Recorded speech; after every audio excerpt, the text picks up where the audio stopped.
One. So Prime Minister is right. A country that doesn't prioritize its strength is doomed.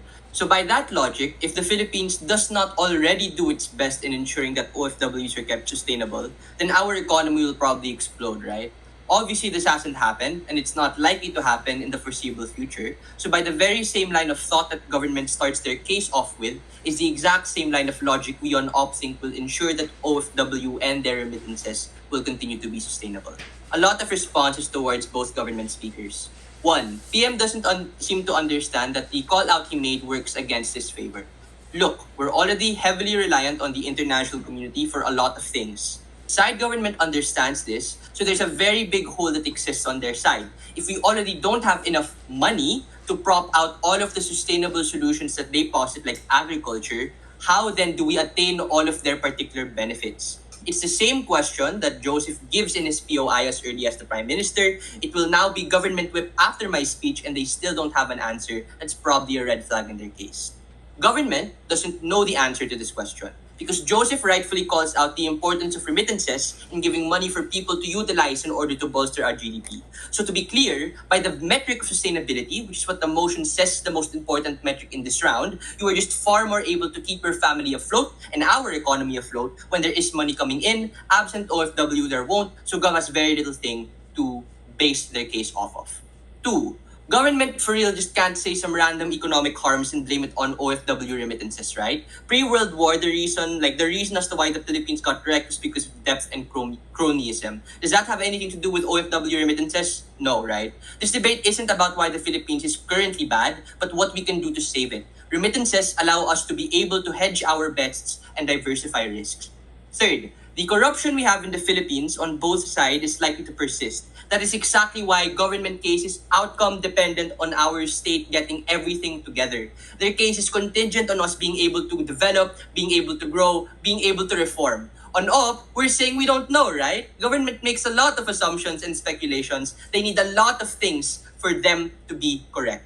Fourthly, DPM contradicts their own case. If they say that things are uncertain and that things can get worse here, which is why we don't expect people to stay at home, then that proves my aforementioned rebuttal. We don't know what will happen in the Philippines or we don't know what will happen abroad, so it's good to not place all our eggs in one basket. Government has to pick a frame and is trying to have their cake and eat it too.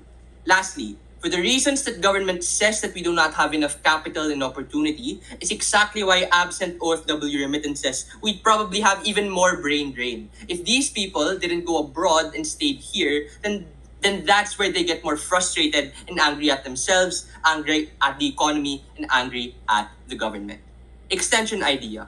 Why the phenomenon of OFWs give the Philippines international and geopolitical power to give us a bargaining chip and stake for the foreseeable future. This is something that's just a lot more certain and will be a lot more sustainable. Why is this true? The first mechanism is on basic supply and demand and why job opportunities specifically for OFWs are unlikely to get taken away. The Philippines specialize in exporting human capital, especially in the hospitality industry, in teaching, etc., etc. This is particularly important in this debate because a lot of countries are reliant on us for this particular industry, meaning it's pretty unlikely that this is something that will lose its importance in the next 10 to 20 years. Why are these jobs likely to be secure? One, we are cheap labor, meaning that countries probably are going to still continue to choose us because they can literally pay us less. This has actually propped up entire industries of education, specifically for those courses which are legitimate educational attainment that people can get here. The type of work that we usually get, secondly, e.g. hospitality work or blue-collar work, are unlikely to be subsumed because inherently countries within the development world don't want to do this as is, which is why they import work for these industries. The last reason is just because we already have positive reception for these countries. We have positive disposition in the eyes of international community. They're likely to still want us take jobs in these specific sectors. I do want to note how easy and how lazy Gov's response to this first mechanism can be. Because GovWhip can easily say, but hey, isn't that bad? Hey, doesn't that keep the perception na hanggang nurse or hospitality worker lang tayo? One, this debate is about remittances exclusively. So the money OFWs get is able to bounce back to their families, which they can use for consumption e.g., the economic contribution that Joseph gave and the impact as to why that's important. So this is something that will be a lot more sustainable. But even if this debate was about perception, which again, it isn't, the remittances does a lot in formalizing our education and allowing more people in the lower class to have a lot more social mobility. So education and the rise of the middle class have happened because of remittances. For the foreseeable future, it will stay, and government is just wrong in saying that it's not. The second mech is just on leverage and being able to position the Philippines in a very clever way. Note that this entire mech is an inherent response to PM's first point about uncertainty. PM is correct. The global situation is unclear. We don't know who will succeed. It might be the US, it might be China. We don't know. But what we do know is that having Filipinos in those countries are a surefire way of already having a bargaining chip regardless of what the geopolitical situation is. Why is this likely to be good comparatively as opposed to side government?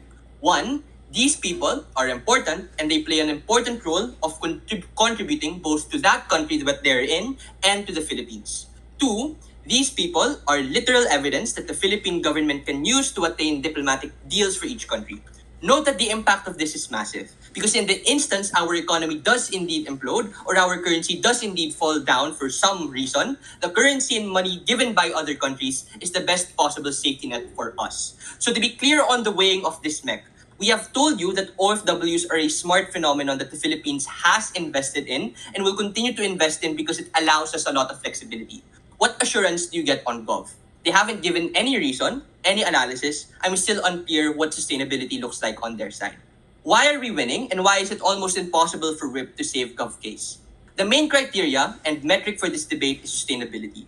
Joseph and I gave a lot of important reasons as to why OFWs as a job occupation in and of itself will continue to be safe, will continue to work, and will continue to make money. To tie it back, the metric of sustainability just results in getting more money in the country and being able to spend that money to develop our GDP. So, lastly, PM and DPM say OFWs still exist on their side. If that's true, then just by the very nature of the standards that they themselves set up in, they lose because they're making our country stick with something as unsustainable. So if they really believe and they really prove their case, OFWs cannot be a benefit they claim. For all of those reasons, clear up.